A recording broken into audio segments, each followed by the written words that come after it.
Hello everyone. The title of this video is Use Exponential Models in Applications. Each exercise I'm going to be doing in this video is taken directly from a free online textbook at openstacks.org, and it's their Intermediate Algebra 2nd edition text. I'm in section 10.2, titled Evaluate and Graph Exponential Functions. And I'm under the heading Use Exponential Models in Applications. Now, I'm only going to be doing the even-numbered exercises, the ones that do not have a link to a solution. Right, the odd-numbered ones do, so I won't be doing those. So I'll be working on exercise 116, 118, 120, and 122. Right, just those four. I will also have timestamps for when each of these exercises begin in the description of the video. So you'll see example 1, that'll be for when number 116 starts, example 2 for number 118, and so on. I also request of you that when I start a new question, pause the video and try to work it out yourself first before watching me do it, and then compare. Because if you're just watching me do these questions, without practicing yourself, chances are you're not learning all that much. Alright, so number 116 reads as the following. It says Cynthia invested $12,000 in a savings account.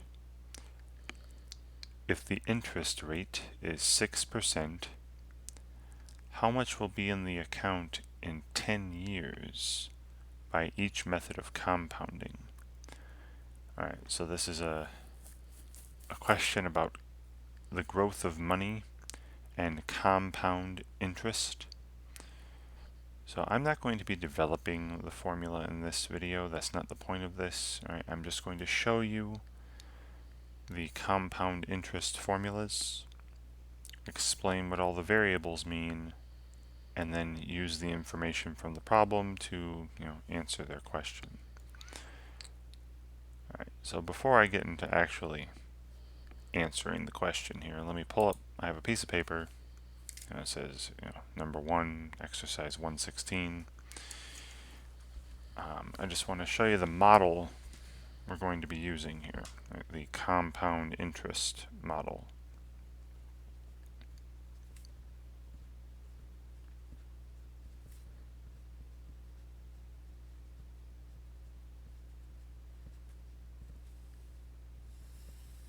The compound interest formula. So it goes as the following. Right? It's a of t, like a function, right? A of t, or just a, sometimes you'll see just a, equals, and then there's this capital P for what's called the principal. And once again, I'll write out what all the letters mean, what all the variables mean, after I'm done writing the formula. Multiplied by an exponential expression, right? And the base is this expression here, 1 plus r divided by n. This is the base, and the exponent on this base is n times t. Like I said, I'm not going to talk about the development of this. Maybe I'll save that for another video. I just want to throw out the formula, explain what all the variables mean, and then use it. Alright, so P, the capital P in this formula, represents what's called the principal amount. The principal. in other words, it's really just the initial amount invested or initial amount in the account. Just going to write initial amount in parentheses, the initial amount of money. The R is the annual interest rate.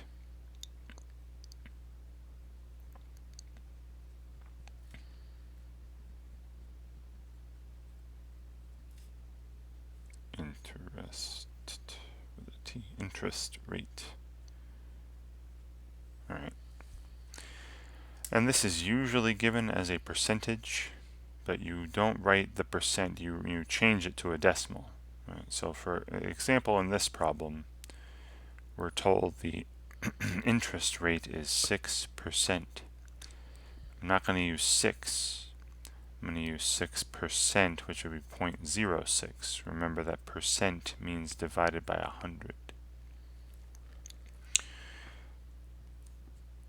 N, right, the little n here and here shows up twice, is the number of times interest is compounded annually, or in a year. Right, number of times interest is compounded or added on to the account in a year. Right. And we'll talk about the different values n can take. T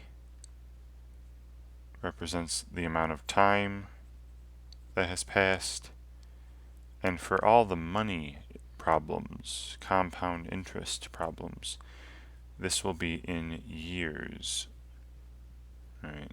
In years. And then finally, A, or A of t, is the amount of money in the account, or just the amount after t years has passed. Okay, so this is the compound interest formula.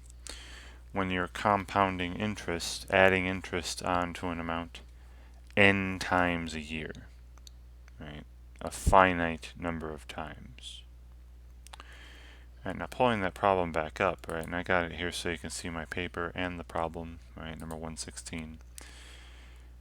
Right, it says Cynthia invested $12,000 in a savings account. So that's going to be the P, right, the principal amount. So P is, $12,000, and I'm just going to use the number 12,000, right, without the units when I go into the formula. Then, if the interest rate is 6%, so the annual interest rate or the interest rate is 6%, but like I said, remember what 6% means. It's 6 divided by 100. So I'm going to be using 0.06. Right? Remember, when you divide by 100, that moves the decimal place to the left 2 places. So I'm going to be using 0.06 for R. If the interest rate is 6%, how much money will be in the account in 10 years? So they're giving us a time as well. T equals 10, right? 10 years. It's always time in years with these money problems. By A, right? Now in part, see that's part A, B, and C. In part A, they're saying interest is compounded quarterly.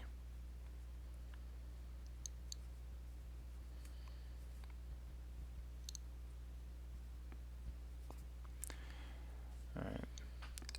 So let me go back and make this a little bigger. Compounded quarterly. Quarterly means once every 3 months, 4 times a year. 4 times a year, interest is added on. So that's the value of n, right? The number of times interest is added to the account in a year. So compounded quarterly, the value of n will be 4. All right, and let me actually write a little note on the bottom here. If interest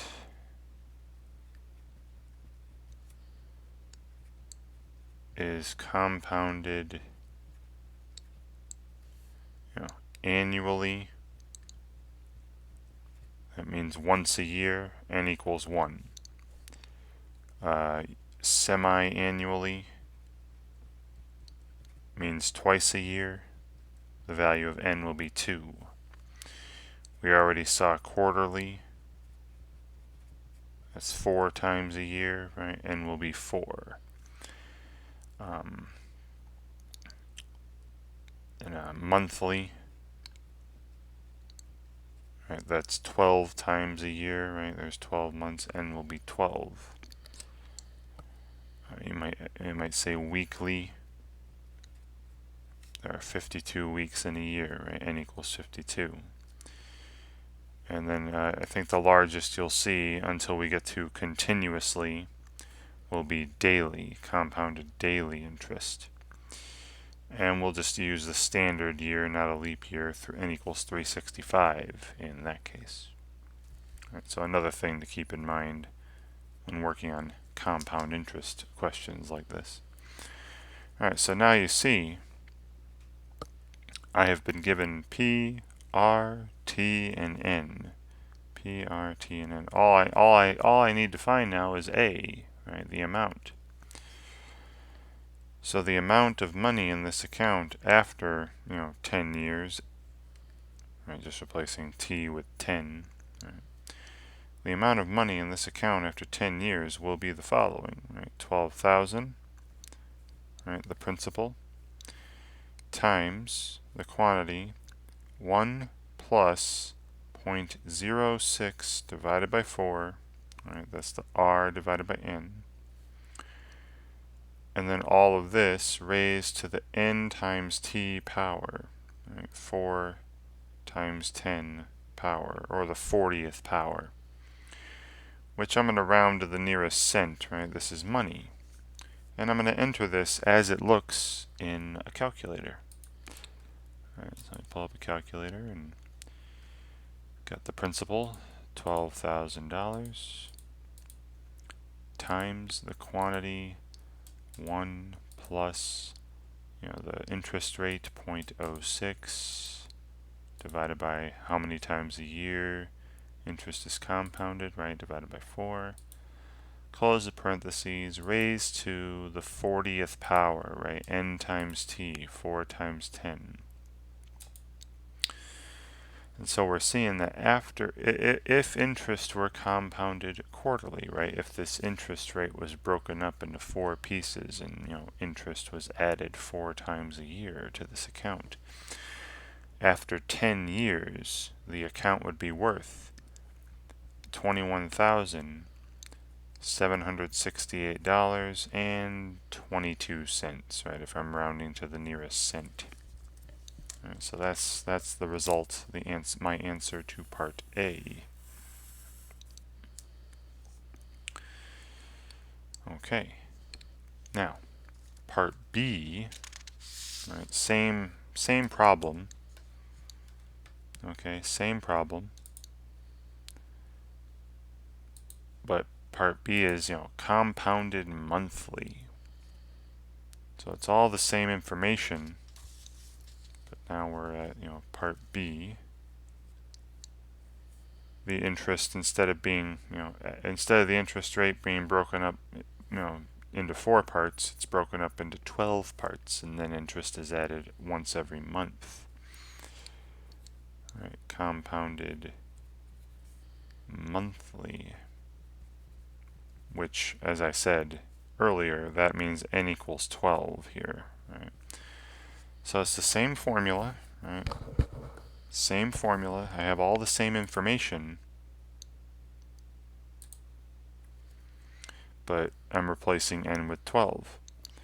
Right, so the amount of money in this account after 10 years, right, t is 10, will be equal to the principal, right, 12,000, times the quantity, 1 plus the interest rate, 0.06, divided by n is 12 here, raised to the n times t, right, 12 times 10, 12 times a year for 10 years.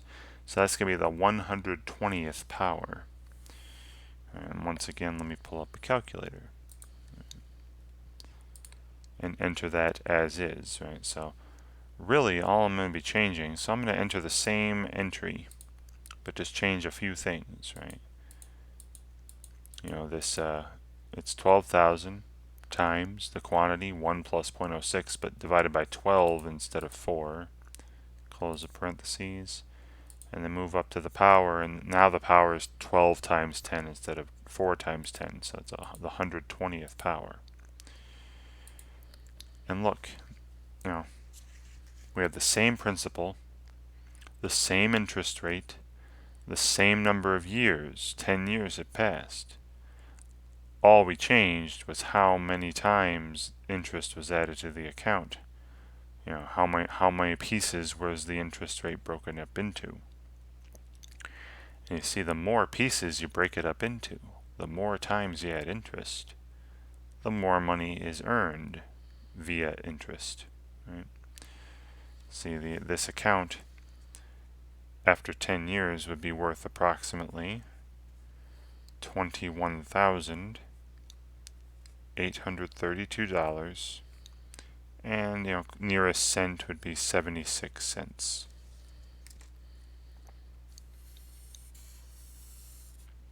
Okay, and there's your answer to part B. Now notice that is about $64 more over 10 years, just by breaking the interest rate up into more pieces and adding interest more often. Right. And then you could do this, we did it quarterly, monthly, you could do it daily. But what would happen if you did it continuously? If the interest rate was broken up into infinitely many pieces and interest was being added all the time at every instant, would we get an infinite amount of money? Well, no. Okay, there's actually a limit to it. Let's get rid of the calculator here, and then go back to part C is what that talks about. Part C says compounded continuously. So that's going to be a new formula. All right. So part C. So same principal. All right, $12,000. Same interest rate, annual interest rate of 6%. Same time, 10 years. But now we are going to be adding interest, right, at every instant. Compounded continuously. This means the value of n is approaching infinity.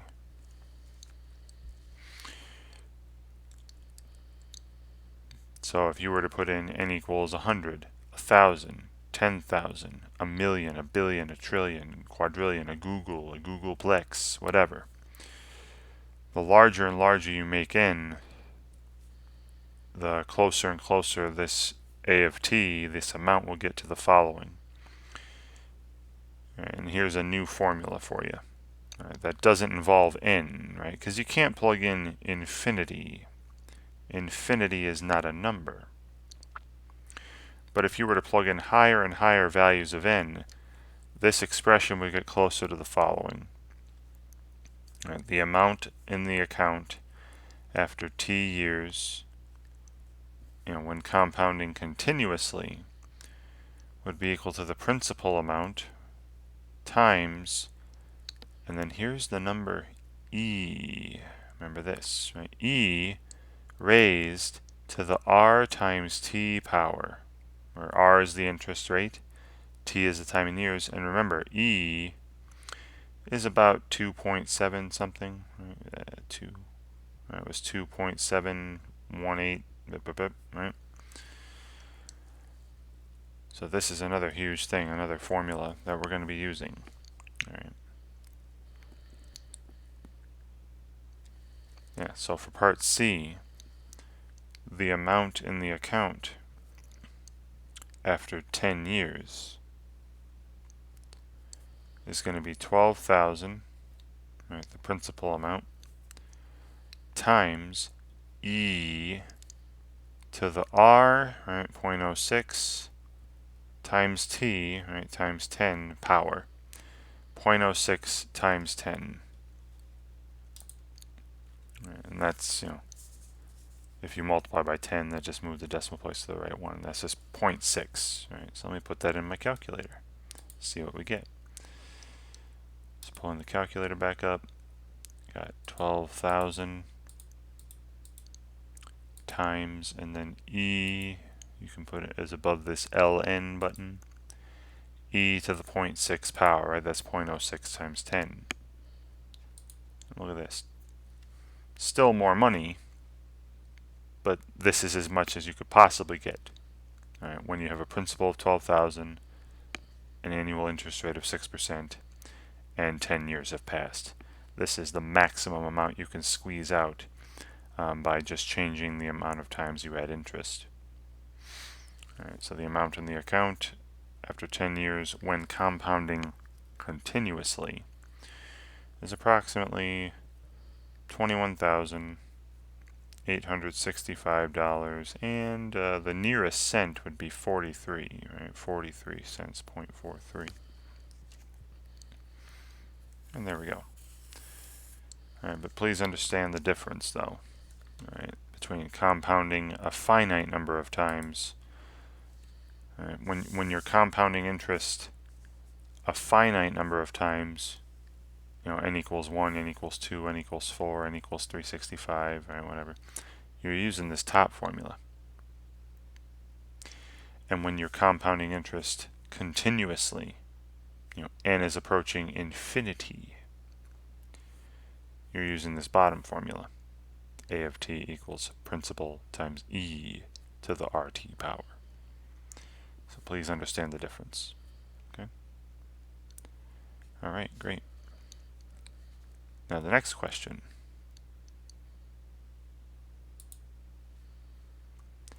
It doesn't have to do with money. Well, yes it does. Never mind. I'm reading the wrong one.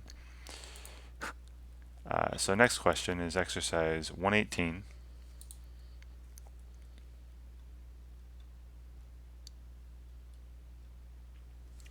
And it reads, Naziri, sorry if I'm mispronouncing that, Naziri deposits $8,000 in a certificate of deposit, or a CD.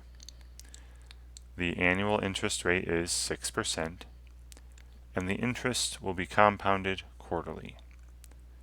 How much will the certificate be worth in 10 years? Okay, so this is no different than question 1. Right, it's a money problem involving compound interest. The only difference is, there's no part A, B, or C. Right? It's just one question. Right, so remember, when we're compounding interest a finite number of times, quarterly is 4 times a year, n equals 4. We're using this formula. All right, so this is example 2. All right, and you know what? I'll just write it out again. Might as well. So remember the compound, A, or A of t, the amount of money after t years, is the principal, P, the initial amount, times 1 plus interest rate divided by n, right, the number of times you're compounding interest in a year, that base raised to the n times t power, where t is time in years. And reading through this, right, Naziri deposits $8,000 in a CD. Right? So that's the principal, right? The initial amount that this certificate of deposit is worth. So P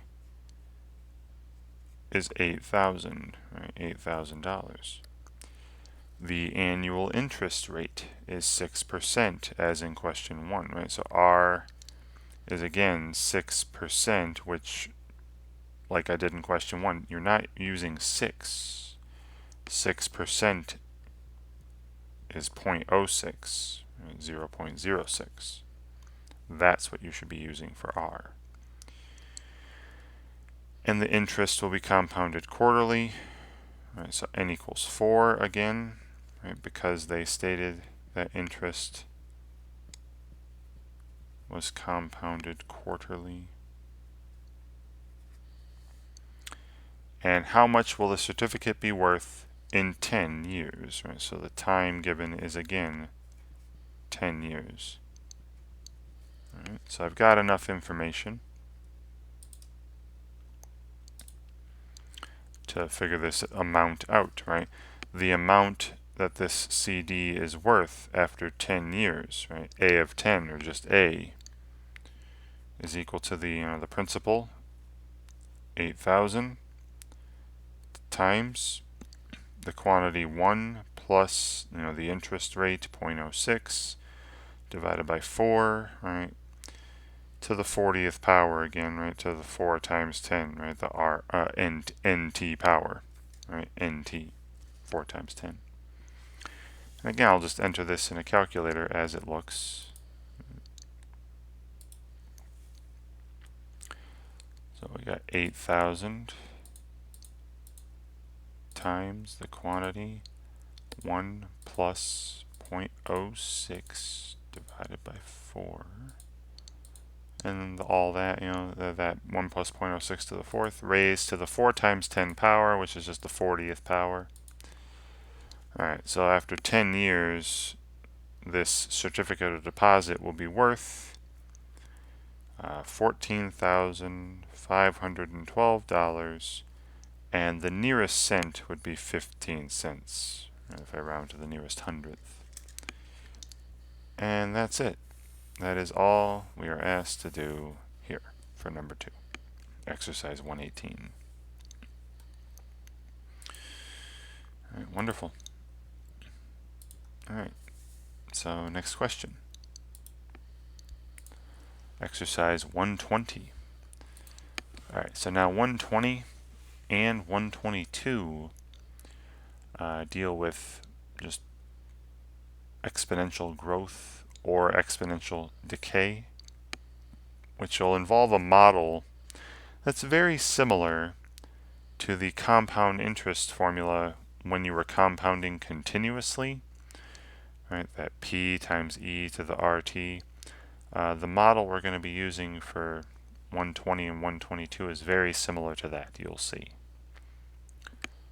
Alright, so 120. A biologist is observing the growth pattern, right, growth, of a virus. She starts with 50 of the virus, right, 50 specimens, 50 of the virus, that grows at a rate of 20% per hour. Right. It grows at a rate of 20% per hour. She will check on the virus in 24 hours. So how many viruses will she find? Right. Okay, well, again, let's pull up a paper here. Let's keep the problem up. All right, so now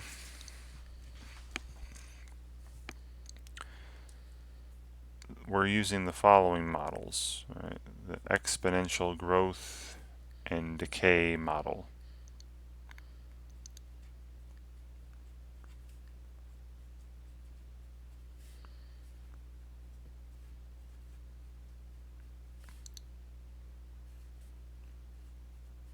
So the exponential growth or exponential decay. So if some population is growing, or decaying, increasing, or decreasing model. So this is the following. You know what? I'll pull the problem up later. So it's very similar to the beginning of the money model, right? The compound interest model. Got A of t. So this is, the amount of people, the amount of virus, the amount of whatever. The amount after time t equals, and then the way they're writing it in this text is A with a subscript of 0, A sub 0, that's a single number, times e to the rt. Look how very similar this is to our, compound continuously interest formula. Right. And again, I'll explain where all the variables mean. Right. Where a sub 0, a sub 0, this is the initial amount, just like principal when it was money. This is the initial amount, or the amount at time 0, if you want to think about it that way. Now R is either called the growth rate or decay rate. And it all depends on if it's positive or negative. So R is the growth rate if positive, if it is a positive number. Or R could be a decay rate, the rate at which the population is decreasing. And that's if it is a negative number. Right. Now for our particular question, they said that this biologist was observing the growth pattern of a virus. Grows at a rate. So we're going to have a positive value for R in our problem. If they mentioned a decrease, right? If they mentioned a decrease or a decay, then you'd make R a negative number. Just be aware of that. That's a little tricky. T is time in whatever units. Okay, so like when it was money, right? When we were dealing with money, the time was always given in years. Here, time depends on the problem. Right? This depends on the question.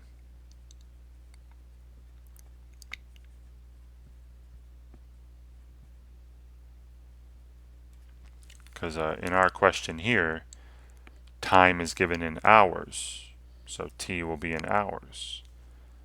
In the questions we've seen before, time was in years, but time now for these exponential growth and decay problems can be in hours, minutes, seconds, days. It depends, right? You just got to pay attention. And finally, A of t, right, is the amount of the substance, the amount of virus, the amount of people, the amount of whatever. This is the amount after t units of time. After t units of time. Whatever those units of time are. Okay. Probably shouldn't have made this so large, but alright, so now let me pull up again the problem with the paper here. So again, a biologist is observing this growth pattern of a virus. Says she starts with 50 of them, 50 specimens. So A sub 0, right, that's that initial amount, is 50. Right, is 50.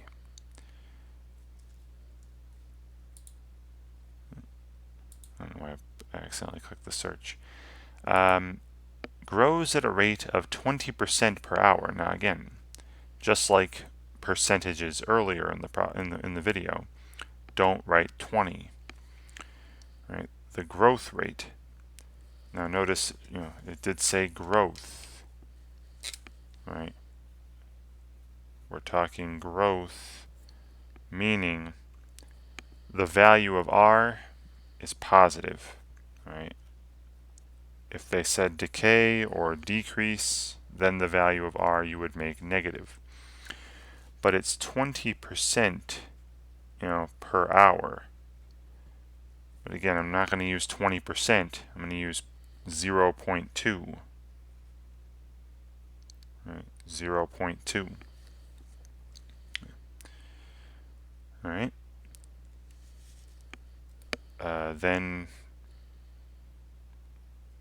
notice time is in hours here. All right, they gave me time. It's 20% per hour, so time is in hours. She will check on the virus in 24 hours. So T equals 24, hours here. Time units are in hours. How much virus, how many viruses or virus specimens will she find? All right, so now I have enough information to fill this in and solve for A, right?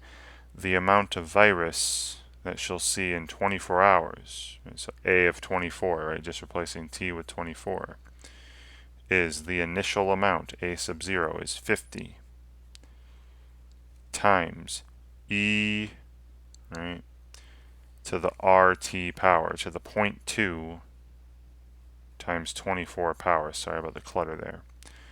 E to the 0.2 times 24, or 0.48. Right, 50 times E to the 0.48 power. Okay, let's see what we get there. Again, I'm pulling up a calculator for this. And we have, 50 times, then E to the, 0.2 times, I'll just put 0.2 times 4 times 24. All right, as long as all that 0.2 times 24, the R times T, is in the exponent on E. All right, so after just 24 hours, up to just 1 day. Now, since this is a whole specimens of virus, whole molecules or whatever virus, we're going to round to the nearest whole number. So after, starts with 50, grows at 20% per hour, after 24 hours, she can expect to find approximately 6,076 viruses, or virus specimens. Right, as rounded to the nearest whole number. Right. There we go. That's all we're asked to do here. And it's a very, very similar model to, again, when you're compounding money, compounding interest continuously. Right. The amount after some amount of time is some initial amount times E to the RT, where again, R is positive if you're talking growth, R is negative if you're talking decay. Right? And T is time in hours here, or years, or days, or whatever. All right. Great. All right, so now the final question is exercise 122. And it's another, looks like growth, right? The word grown I'm seeing right away. So this again, be careful. You may come across problems where they say decrease or decay. And in those cases, the value of R, right, that rate of change will be negative. But for these growth problems, we're going to use a positive value for R again. All right, so in the last 10 years, the population of Brazil has grown at a rate of 0.9% per year. So time is in years here. To 205,823,665. All right, so we're starting with this amount of people and then continuing on, right? If this rate continued, this rate of 0.9% per year of growth, what will the population be in 10 more years, right? So 10 years later. So, pulling up number four, right, number four. So our initial amount, right, the amount of people we're starting with is this 205,823,665 people. Right, that's the initial amount. The growth rate, again, it is a growth, so this will be a positive number. We're saying the population is growing at a rate of 0.9% per year. But please don't write 0.9, right? It's 0.9%. 0.9 divided by 100. So that's 0.009. Right? That's 0.9%. I'm going to use 0.009 for my R.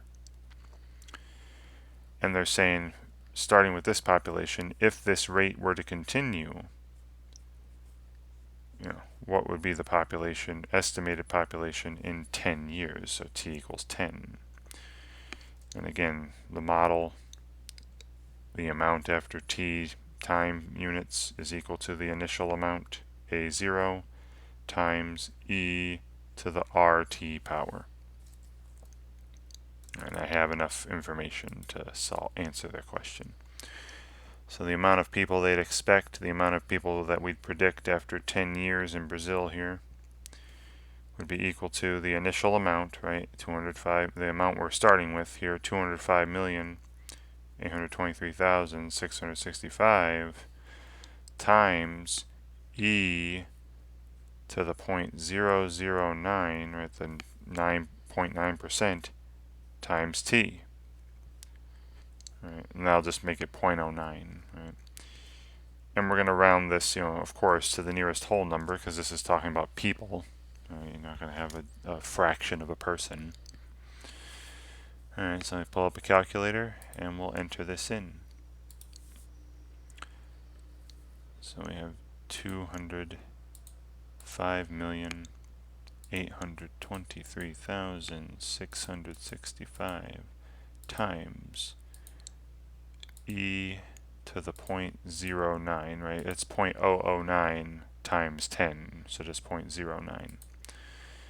Yeah, so rounding to the nearest person, they'd expect after 10 years there to be about 225,206,961, 0.2 rounds to 961, right? Nearest person.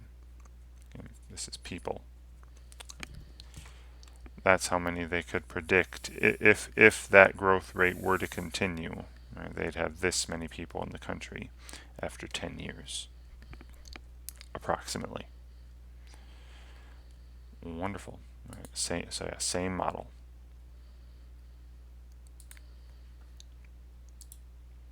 And that's it. Right. Again, you just got to pay attention to whether or not R is going to be positive or negative. Is it a growth problem, an increase problem, or a decay or decrease problem? Right. Just be careful. Alright, and that is it. That is all for the exercises I'm going to do. Again, you got some other odd numbered problems you can try, and click on the links to check the solutions and all that. I'm hoping that watching me go through these 4 questions here help you in some way, when you're asked to use these exponential models, right? Use the compound interest formula when you're compounding n times a year, the compound interest formula when you're compounding continuously, and the exponential growth and decay rate model, right? I'm hoping that watching me do a few of these helps you out when you're asked to do it on your own. And thank you very much for watching.